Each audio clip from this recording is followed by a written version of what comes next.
আসসালামু আলাইকুম। আমি মোহাম্মদ তানভীর আহমেদ, সহকারী শিক্ষক, শেরপুর সরকারি ভিক্টোরিয়া একাডেমি। আজকে আমরা অষ্টম শ্রেণীর ডিজিটাল প্রযুক্তির শিখন অভিজ্ঞতা ৪ নম্বরে বিষয়ে পড়ব। আমরা ইতিমধ্যে জেনেছি যে বাইনারি বলতে দুটি সংখ্যা বোঝায়, একটা হচ্ছে 0 আরেকটা হচ্ছে 1। তো আমরা আজকে নট গেট নিয়ে আলোচনা করব।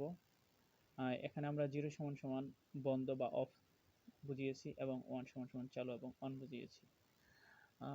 তোমরা ইতিমধ্যে জানো যে এই শিখন অভিজ্ঞতায় 3টি গেটের বিষয়ে তোমাদের আলোচনা করেছে। একটা হচ্ছে নট গেট, আমরা একটি প্রতীক চিহ্ন দিয়েছি, অ্যান্ড গেট এবং অর গেট। আমরা আজকে নট গেট নিয়ে আলোচনা করব। আচ্ছা, নট গেট তোমরা জানো যে নট গেটে একটা ইনপুট থাকলে বিপরীতটা কী হবে, আউটপুটটা বিপরীত ধরনের হবে, অর্থাৎ ইনপুট ও আউটপুট বিপরীত আচরণ করবে। আচ্ছা, যেখানে ইনপুট 0 হলে আউটপুট 1 হবে, আবার আউটপুট 0 হলে ইনপুট 1 হবে।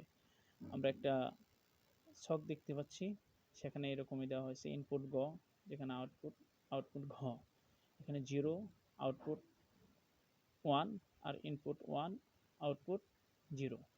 আচ্ছা, আমরা আরও দেখতে পাচ্ছি যে এখানে আমরা লিখেছি যে নট গেটের সুইচ চালু করলে বাতি বন্ধ হবে, আবার সুইচ বন্ধ করলে বাতি চালু হবে, যা আমাদের চিন্তার বা অভ্যাসের বিপরীত।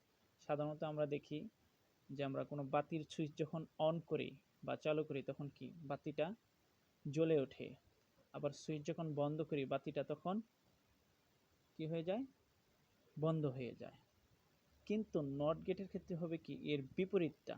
আমরা চিত্র 1-এ দেখতে পাচ্ছি যে এখানে একটা ব্যাটারি থেকে আমরা লাইন দিয়েছি, সেখানে একটা সুইচ, এই যে লাল চিহ্নিত এই দুটো সুইচ আমরা কি করেছি, এখানে পারস্পরিক সুইচটাকে বিচ্ছিন্ন অবস্থায়, অর্থাৎ আমরা সুইচ এখানে কি করেছি, বন্ধ রাখছি, সেজন্য এখানে বাতি জ্বলছে। আচ্ছা, আবার চিত্র 2-তে দেখতে পাচ্ছি এখানে পারস্পরিক সুইচটা কি দেওয়া আছে, সংযোগ দেওয়া আছে, অর্থাৎ সুইচটা অন করা আছে, সেজন্য কি আমাদের বাতিটা কি অফ রয়েছে। সুতরাং আমরা এটা বুঝতে পারলাম যে নট গেটে সবসময় বিপরীত আচরণ করবে।